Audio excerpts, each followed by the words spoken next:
도널드 트럼프 대통령의 미치광이 전략, 시장도 난리 났다. 뭐 트럼프 대통령의 미치광이 전략은 뭐 여러분들 다 알고 있는 것처럼 관세 공격 전략입니다. 지금 그만큼 말입니다. 그만큼 굉장히 달라진다 이런 얘기거든요. 여러분, 저는 이 지표가 좀 많이 틀렸는데요. 제가 수정이 될 때까지 조금 기다렸다 하겠습니다. 기본적으로는 여러분, 기본적으로 지금 트럼프 대통령의 미치광이 전략은요, 시장을 굉장히 혼란스럽게 만들고 있습니다. 뭐냐? 관세를 너무 세게 때립니다. 관세를.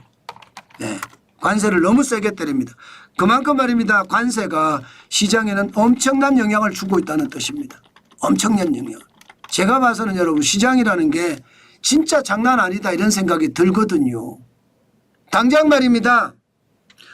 오늘 트럼프 대통령이 발표하기를요, 모든 교육국에 상호관세를 매긴다고 했습니다. 상호관세. 모든 교육국에 상호관세를 매긴다는 것, 이것은요, 상호관세라는 게 관세가 차이가 날 거 아니에요. 미국과 대한민국과도 관세가 차이 나는 게 있을 거예요. 왜냐하면 자국 산업 보호 측면에서 관세를 좀 높게 잡아 놓는 경우가 있거든요. 아니, 나라마다 경제 상황이 다 다를 거 아니에요. 나라마다 다 경제 상황이 다르기 때문에 미국하고 똑같이 뭐 중국하고 똑같이 관세를 똑같이 매기지는 않거든요. 그런 것을 감안을 하면 이게 여러분 기본적으로는 미국하고 또 다른 나라 미국을 상대하는 상대국하고는 차이가 있을 수밖에 없습니다. 그런데 이 차이 인정 안 하겠다 이거예요. 예를 들어 볼펜 하나에 대한민국이 미국에서 생산한 볼펜에 10% 관세를 매긴다. 그러면 미국에서도 한국산에 대해서 10% 매긴다. 이렇게 나오는 거죠. 똑같이 상호관세입니다. 상호관세. 상호관세를 매기겠다 이렇게 이야기하고 있는 겁니다. 그만큼 말입니다. 시장에서는 야, 이거 진짜 난리도 아니다 이렇게 생각할 수밖에 없는 겁니다. 진짜로 이게 난리입니다. 게다가 지금까지 말입니다. 멕시코나 캐나다에는요 25% 관세 매기겠다고 이야기했고요. 중국에게는 추가 관세를 매기겠다고 이야기했습니다. 추가 관세를. 추가 관세를 매기겠다고 이야기했습니다. 진짜 이렇게 매기면 관세라는 폭탄 이것이 시장에서는요 너무 큰 영향을 미치겠다 이렇게 생각을 할 수밖에 없을 겁니다. 그만큼 말입니다. 그만큼 시장에 대단한 영향을 미치고 있다. 제가 그래픽을 보고 잠깐 더 설명을 하면요. 그만큼 말입니다. 이게 트럼프 대통령의 관세 전략은 전 세계가 미치광이 전략이라고 이야기할 정도로 난리도 아닙니다. 자, 이걸 한번 보세요. 이 그래프를 한번 보세요. 모든 고역국에 상호관세 매기겠다고 했잖아요. 관세가 차이 난 만큼 인상하겠다. 이게 부가가치세 사용 국가도 고려하겠다. 부가가치세도 관세라고 보는 거예요. 부가가치세도. 그러니까 수입한 제품 예를 들어 볼펜을 수입을 했습니다. 그럼 부가가치세가 10% 붙잖아요. 이것도 관세라고 보는 거예요. 이것도. 우리나라는 10% 관세를 매기고 있습니다. 그렇기 때문에 우리에게도 상호관세가 매겨질 가능성이 굉장히 많습니다. 다시 말해서 FTA를 체결했기 때문에 미국과 우리의 관세는 거의 0입니다. 0. 무관세입니다. 무관세. 그런데 부가가치세 10% 매긴다? 그러면 우리가 관세 10% 매기겠다. 이런 뜻이에요. 이거 굉장합니다. 굉장합니다. 물론 뭐 이렇게 하니까 시장에서는 환호했죠. 여기에다가 캐나다, 멕시코는 이미 말씀을 드렸고 문제는 모든 교육국에 징벌관세를 지금 매기겠다고 하거든요. 철강과 알루미늄에 이미 25% 관세를 매겼습니다. 그 다음이 뭐냐? 그 다음이 자동차냐 반도체나 의약품이냐.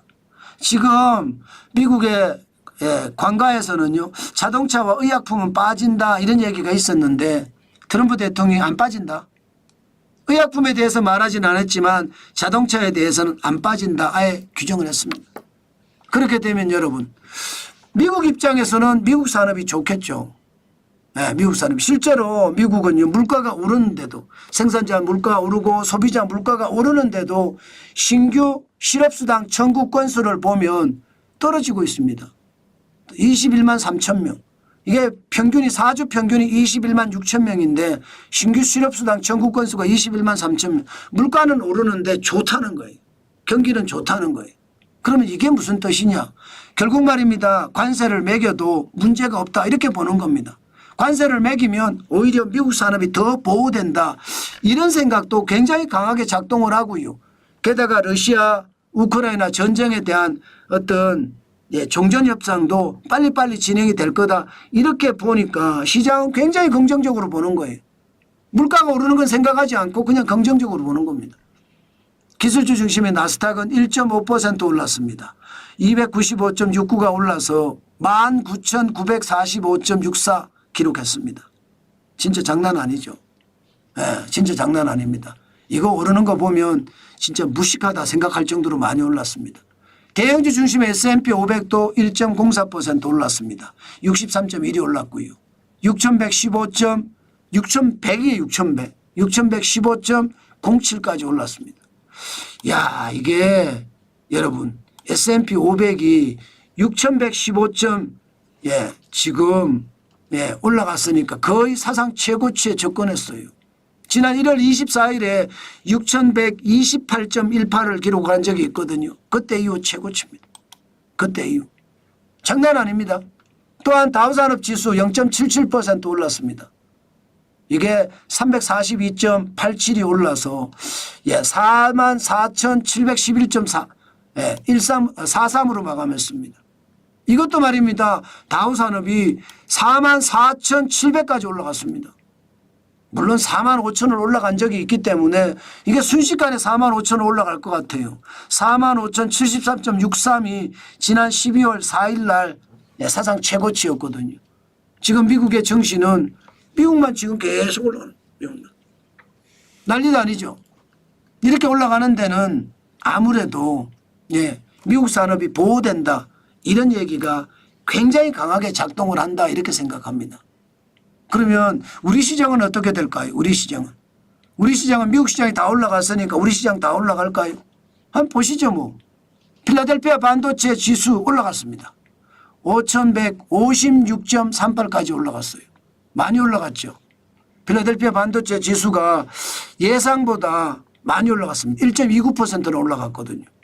그리고 게다가 엔비디아도 지금 생각보다 주가가 많이 올라갔거든요. 3.16% 올라갔습니다.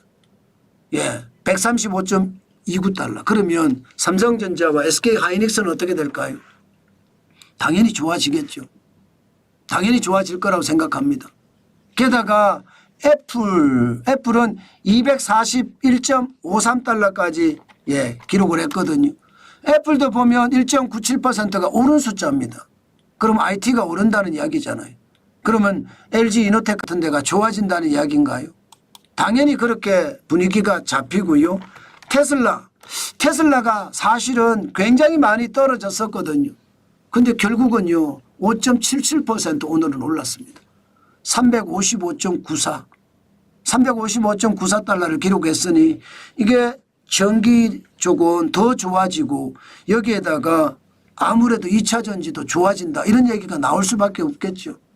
기본적으로 우리 시장은 이렇게 좋아진다 이렇게 볼 수 있고요. 또 우리 시장은요 결국 말입니다. 우크라이나 러시아가 종전협상을 시작을 하면 할수록 거기에 대한 우리 기업들의 혜택 거기에 따라서 건설업들 혹은 건설기계들 다 좋아질 겁니다. 게다가 이게 종전이 되면 아무래도 이게 방사는 조금 영향을 받을 겁니다. 방사는. 그래서 방사안에 대해서는 좀 영향을 보고 뭐 지금 당장 뭐 사고 팔고 이 문제는 아니더라도 염두에 두고 생각을 해야 된다 보고요. 조선은 앞으로도 계속 올라가지 않을까. 저는 그런 생각도 해봅니다. 조선의 상황은 좋거든요. 그래서 조선 쪽은 계속 우리가 지켜봐야 되겠다. 그 말씀 꼭 드리고요. 우주항공도 마찬가지입니다. 우주항공도 긍정적인 요소가 더 많지 않은가 저는 그렇게 분석해 봅니다. 그만큼 여러분 시장의 분위기 굉장히 달라지고 있으니까 거기에 적극적으로 대응하는 것 필요하겠다. 저는 그 말씀 드립니다.